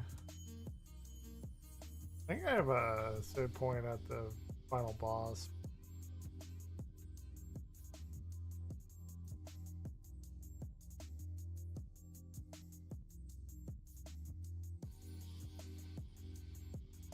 Okay.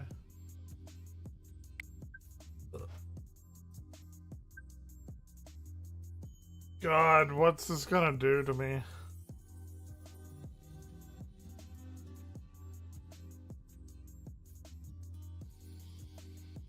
Okay, I guess we...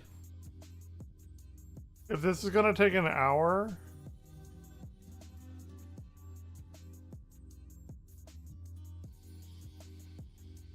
Which is clearly not gonna take like 5 minutes. I guess we're gonna...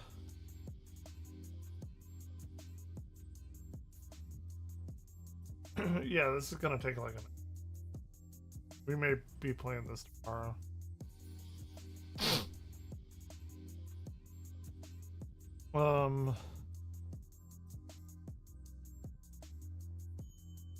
Wait, did I not watch all of that?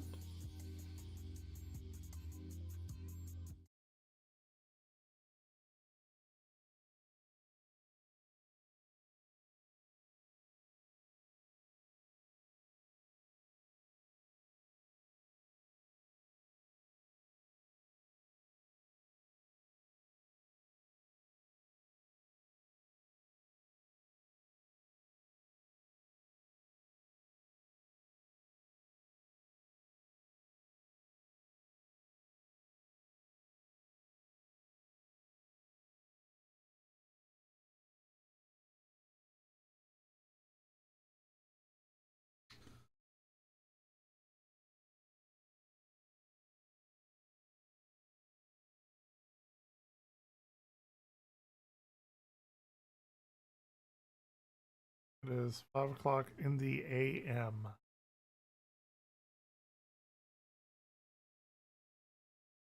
What up, everyone, and welcome back to the channel. Today we're checking out more South Park, and this is the wacky... I'm not going to say the word in the first... I'm not going to risk it with like, flagging our channel.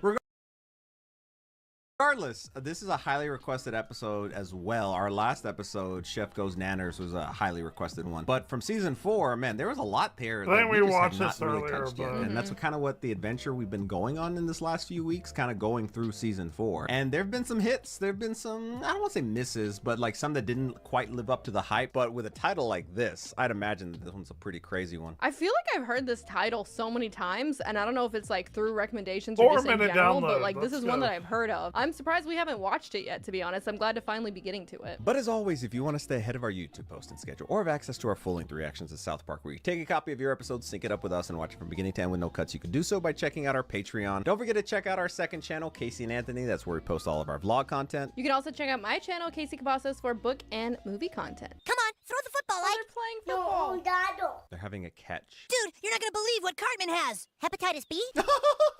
4 tickets, 28th row for the Raging Pussies. The what? What is this team? Is it a team or a concert? Why did my mind go to like, women's sports? You can go to the Raging Pussies concert if you clean out the garage, shovel the driveway, and bring democracy to Cuba. Oh my gosh. And do I have to shovel the whole driveway or just the side the car is on? He's like, I can do it. Jeez. They're gonna go to Cuba. Dear Mr. Castro, my name is Kyle. I am an 8-year-old American boy who lives in South Park. Watch it actually be able to do it just to go to the concert. Very happy, that's certain. Not as long as your Cubans are hurting. Yeah, had a tear in his eye. That is my one and only wish. Llamar a todos junto! Once again, this does mark the end of communism Wow, in look Cuba. at that. You could do anything you set your mind to. I did it. Now I can go to the Raging Pussies. No, you can't. You fucking line mover. Bitch. Line mover. She moved the line. It's like, okay, he Oh. got to where he needed to go, and then like, Post okay, mover. no. We did watch Just this don't want you earlier, going to but their I don't concert. remember But that's the not story. fair. You lied to me. He ended communism. But you need to understand that we don't want. What I understand is that you totally screwed me over. You said something and you didn't keep your word. It's so unfair. How can my parents do that to me? Parents can be pretty cruel sometimes, dude. They get off on it. I wish I didn't have any parents. Well, you could make them go away for a while. Oh, my gosh. man. Don't ask Cartman for advice on this. Call the police and have them take your parents away. All you gotta do is call the police and say that your parents both molested you. What? Well, he got it wrong, but I just realized where it was going. Molestered. My parents molested me. And then they'll say something like, was it good touch or bad touch? And you say, Oh my it was good- gosh. No, wait, you say it was bad touch. What's bad touch? Something about a swimsuit, I don't remember. Okay, don't molested, remember. bad touch. Yeah, and cry. Oh my god. At least get the he's word ready. right. You do have the right to remain silent, ma'am. I suggest you use that right. This is wild. All my children, who will take care of them? Oh, now you care? They're going to live with their grandmother. Their grandmother's been dead for 3 years. Kyle, tell these people that you're... So who is he gonna go live with? He doesn't care. It's all about the raging pussies. All right, folks, our work here is done. So now they just leave him? They didn't even like do a follow-up or anything? All right. Oh, I think this is risky business? Because this is like Tom Cruise. Yeah, I never seen that. Played the song in band. What the fuck, Ike? This is why he needs parental supervision. Dude, having no parents is awesome. I'm gonna say my parents molested me too. Oh my gosh.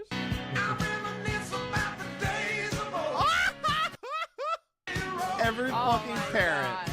Or adult, I guess. Butters! It's gonna be a freaking town full of children. There's not an adult left in town. They've all been arrested, and the ones that weren't arrested have moved away because they're scared of being arrested. Not one adult left. Except for the Then cops. it's ours. It's gonna turn into like Lord of the Flies or something. Oh, sweetie, I have no idea where we are. I haven't seen a road marker for miles. What was the last highway we were on? They're gonna make their way into South Park. They're gonna be the only adults in this kid town. That sounds like a good horror like plot line.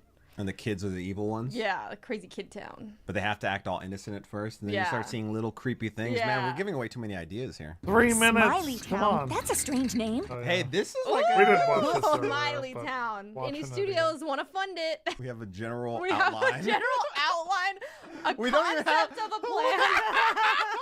We have nothing else. Unless this is already a movie. Concept of a It's plan. just you here? No, Craig's here too. Oh, good. But he's playing Spaceman right now. Hey, Craig. How about a phone? Can we just use the phone? Phone here doesn't work. I'm afraid the only phone that does work No one's paying is bills. over in Treasure Cove. Treasure Cove. Show him where it is. Just right next door. This is the end of Smiley Town. The Oh my only gosh. phone is somewhere at Treasure Cove. Oh, Oh. they're just like being happy here. Like these two, Okay. Craig and Butters. So they have like their own little happy Smiley Town part. It's just a gas station. And then the other part's crazy. It's Spaceman Craig. Oh.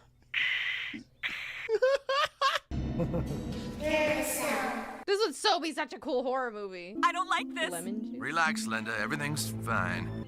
Is that piss? Ew. No, it's lemon juice. Oh, Oh. that makes sense. Duh. I said it. Oh my gosh. This has to be a reference to a movie, and we're like coming up with this idea that's already done. I bet it's probably a famous movie that we don't know. We want to play. Oh my gosh. Get off me! Oh, God, Mark, help! Kick them. They're small. Oh no!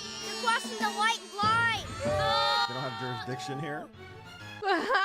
Spitballs. Take that, kindergartners. What the hell is going on here? Kindergartners. Treasure Cove is full of them. Kindergartner. I'm supposed to take you to see the mayor. Who's the mayor? Cartman. Oh yeah. Oh. Hello, Mr. and Mrs. Cutner. Won't you come in, please? He's the mayor of Smiley Town. What the hell is going on here? Where are all your parents? Ah, you mean the birth givers. The birth givers? Okay, only one of them is the birth giver. Just point us to a phone, kid, all right? I'm afraid you'll find all the phones quite out of service. Butters, I need an ETA on the car. Stat. Put in a jar. I don't care what little games you kids want to play. We just want out of here, all right? It's gonna be about 3 days. I've got the job interview of my life in Breckenridge. Just tell me how to get to a phone or a car. Spitball! Ah! Oh my gosh, huge. I just don't know if you're dealing with these kids the right way. Well, I told you I can't deal with kids, Linda. That's why I don't want to have children. Oh, shit. Are there deep-seated issues? Those are dead children. What is it? They're Kenny. Oh my god. Ah! Funny because Kenny's not as shocking to me as the other ones. Killed him. The bastards. Guys, stop it! Stan! Kindergartners are kind of spazzes. Yeah. Why are you doing this? How come you want to help the fat ass?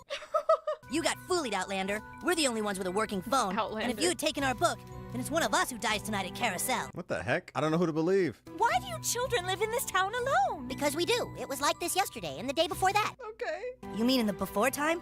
In the long, long ago? The before We tell you, will you help us stop the fat ass? Why did they just like revert? Way back, in the long, long ago, Like last week? birth givers were unfair. They made us go to bed early and eat broccoli. And so the fat ass came up with a way to have all the birth givers disappear. Goodbye, birth givers. But we tried to survive under the guidance of the provider. The Who's provider. a provider? The fat ass tried to make us follow his way by making himself the school principal. So we made ourselves the superintendents of schools. But then he just made himself the mayor. The town split sides, and that's when the provider got angry. The provider, like a teenager? Like who is this? Or is it like the John Elway statue? I'm a prison rehabilitation counselor. Excuse me, but my wife and I honestly never touched our child. Neither did we. We didn't either! They just neglected their child. What I want you to do is learn to control those 6 sexual urges you have. We're gonna God. try an exercise. I'm gonna confront you with what you lust after most. Oh, my no. God. All right, parents, now I know this is difficult, but I want you to just look at this child and try to suppress your urges to molest him. What the fuck? God, please just let us get out of this place. I think I found the problem, ma'am. The broken window roller upper. The car's all fucked up. All right, I got the book for you. Awesome! What even is the book? Outlander! We have your woman! What the heck are you talking about? Butters, calm down, all right? What are some other things that we can do besides molest our children? See a movie? Make a sweater? Uh-huh. I'll put knitting, sewing. Who's got another one? Molest children? Who's this guy? We're running out of time! Hand our book over quick! Who's the fucking provider? It is John Elway's statue. Oh. The provider awakes! Haha, your side doesn't have its book, fat ass. That means someone on your side is sacrificed tonight. All these rules they made up. It is decided. Butters, your turn. So those what those 3 Oh, children yeah. Is that what happened to the adults here? You lied to the turn. police and said they molested you? My God, they were your parents! Parents? They don't use that Oh word my here. gosh. That was from the before times. Your birth givers! Before And they're not off in times. some fantastical faraway land now. They're in prison. I feel like he's gonna try and move Butters and he's gonna die. He's right, dude. Things were a lot better with our parents around. I guess their rules did have a point. Things have gotten a lot worse in the 10 days since they've been gone. 10 days? 10 days? It's only been 10 days since they left? Take him down. Hey, what are you doing? I'm ready to give myself to Mr. Elway. He didn't even say his name right. Looks like you're not so bad with kids Earl after Way. all. Yeah, I guess you're right. Maybe we should have some. Whoa. Yeah, right. After all this, I'm getting my tubes tied tomorrow. Oh. They're welcoming them? Did you make it to your job interview? Yeah, I got the job. You're looking at the Yay. new manager of Denny's in Breckenridge. That was the job interview of his life. Mom, Dad! Kids! We're so sorry for the horrible sexual abuse over the years. They got gaslit! Oh my god. We've It's come to called terms with it through man. therapy and learned to admit Gas it. It lamping. won't happen again. But I wish we could take back all the years of abuse, but we can't. We love you, son, but we only love you in a platonic way from now on.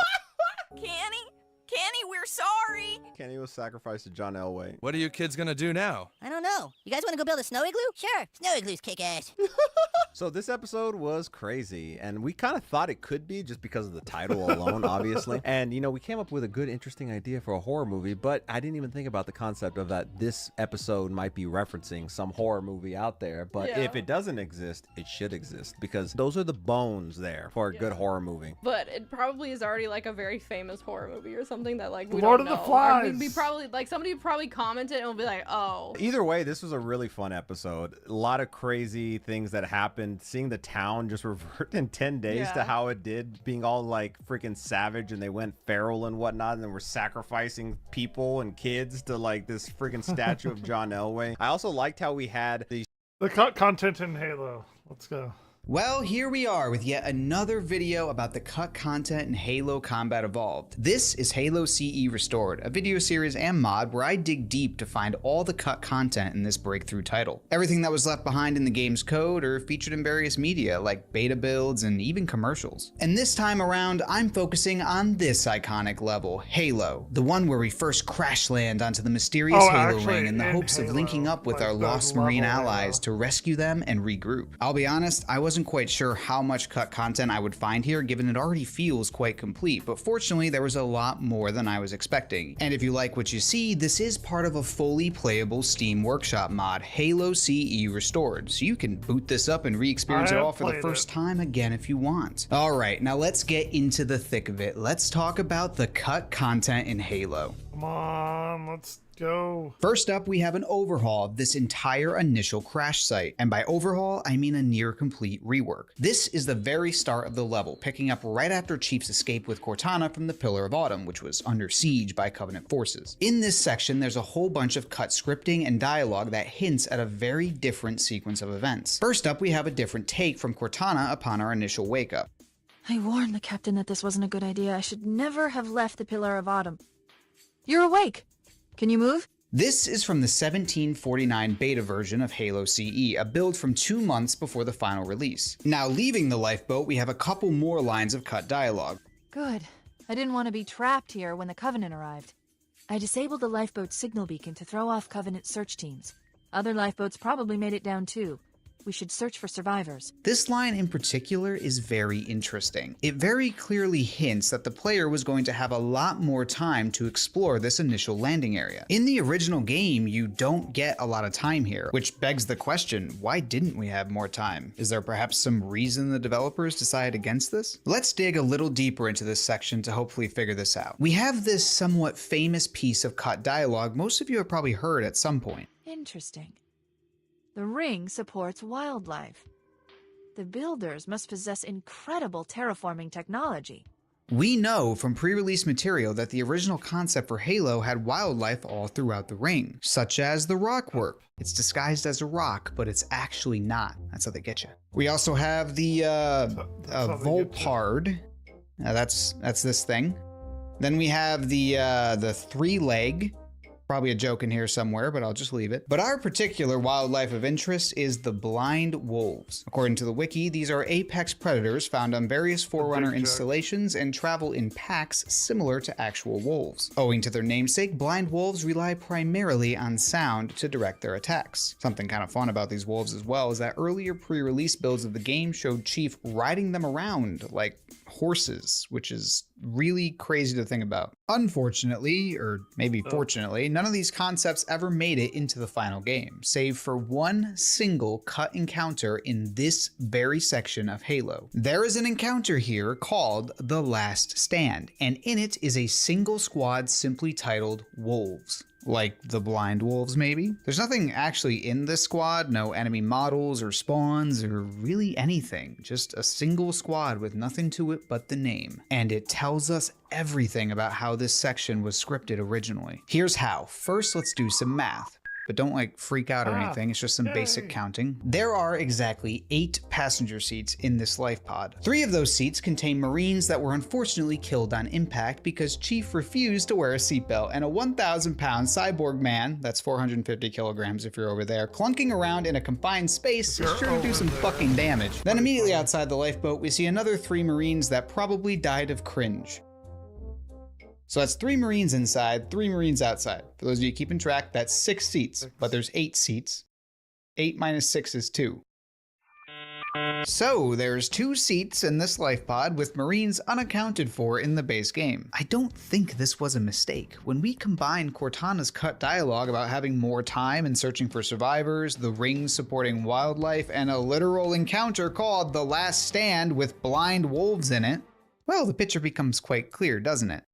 And so this is what the player sees should they explore the area to the right. A pack of blind wolves surrounding these two unfortunate survivors. By the way, these wolves were provided courtesy of Ruby of Blue, who made them for his Halo CE Rebalance mod, where he pretty much overhauls nearly every single aspect and system of Halo CE. After disposing of those pesky wolves and making your way to your fallen Marine friends, it's at this point the countdown begins. This is the final piece of the puzzle, an unused countdown sequence where the player would only have a short time to cross the bridge and hide in the hills before the Covenant dropship starts swooping in. There's 2 cut dialogue pieces as part of this unused countdown, both warning you that you're running out of time to get to the hills. There's the first. We should evacuate the area and find other survivors before Covenant search teams arrive. And the second not long after. Warning, we should evacuate the area before Covenant forces arrive. If the player fails to start crossing the bridge by this point, the dropship just comes in anyway. Alert, Covenant dropship inbound. They must be looking for survivors. I recommend immediate evasion. My guess, this whole exploration and dropship countdown portion, it was all cut along with the blind wolves. Without the wolves, there's no real reason to explore, so may as well just push the player towards the hills right away, which is what ended up happening. And speaking of those hills, we do have some more cut content all revolving around that first Covenant dropship. How this dropship sequence works in the base game is once it comes in, it will always drop down near the landing zone. If you fail to get to the hills in time, you're spotted. Alert. Covenant dropship has detected us. Here they come. This doesn't really have any consequences other than you just have to fight some Covenant that had dropped off. There are a couple Banshees that will spawn in when you make your way up the hill, but they're scripted to always spawn in, so it doesn't really matter if the initial dropship spotted you or not. And now for the cut content. First, we've got a line of dialogue that would play if you successfully evade the dropship. It doesn't look like they saw us, but we should leave before they spot us. I believe this dialogue was always meant to play, but never did due to a scripting bug. Now let's talk about the dropship itself. I first want you to notice that if you were to go further up in these hills, there's a break in the trees that allows you to get a bird's eye view of the valley and, more importantly, the dropship. Now, imagine if, at this clearing, not only can you see the dropship can also see you.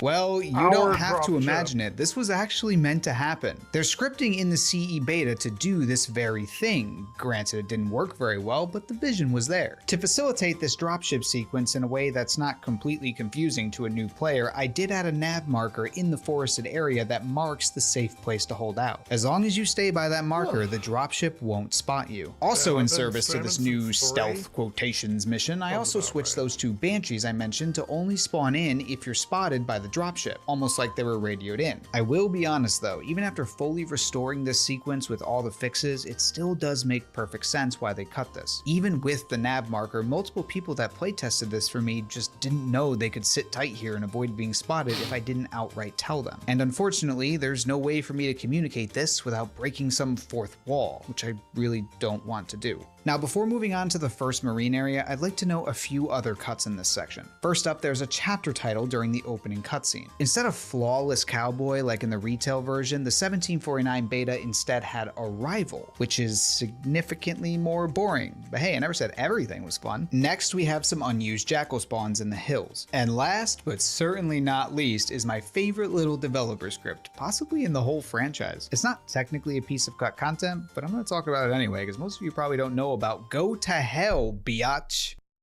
Yeah, this is a real script that the developer Jamie Grieschmer programmed into the game. Here's how it works. If you've ever played around with the Acrophobia skull, the one that lets you fly all around and explore, you may have noticed that in this first area of Halo, if you fly up too high, suddenly you can't move. The game just stops responding to your inputs. This is not a glitch. It's go to hell, biatch. To put it in technical terms, there's a big ass trigger volume in the sky that if you enter it, the game turns off all your inputs. At least until you fall out of the trigger volume, in which case it turns them back on. I was very curious why the hell go to hell is here, biatch. So I asked Jamie Grieschmer about it on Twitter, and he actually responded. So here's the scoop. Apparently some of those pesky playtesters figured out how to climb the sides of the canyon somehow. Not sure how, but they figured it out. And that led to them breaking the level. They figured this all out a few weeks prior to the game's hands-off deadline, so Jamie did not have a lot of leeway to fix this. In other words, minimal changes. He had to get creative. So he simply sent them to hell, biatch. Anyway, just a funny story that still remains in the game to this day. Funny, actually. All right, now let's move on to the first Marine area. This is where you make contact with other Marine survivors that escaped the Pillar of Autumn, and has you teaming up to fight multiple waves of Covenant as you wait for Foehammer to pick you up. First up for this section, we've got shotguns.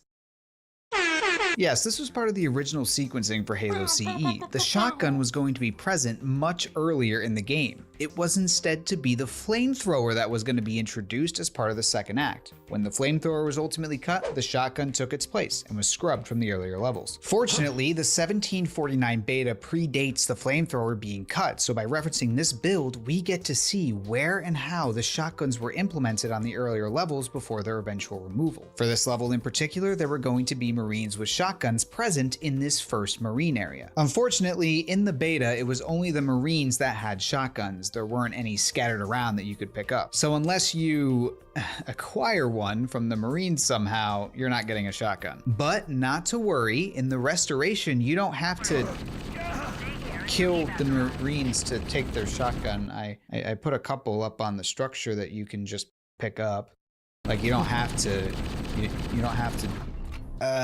Moving on. So the rest of this section is just cut dialogue. First up, we have an extra dialogue line about a dropship landing to the rear. Damn it!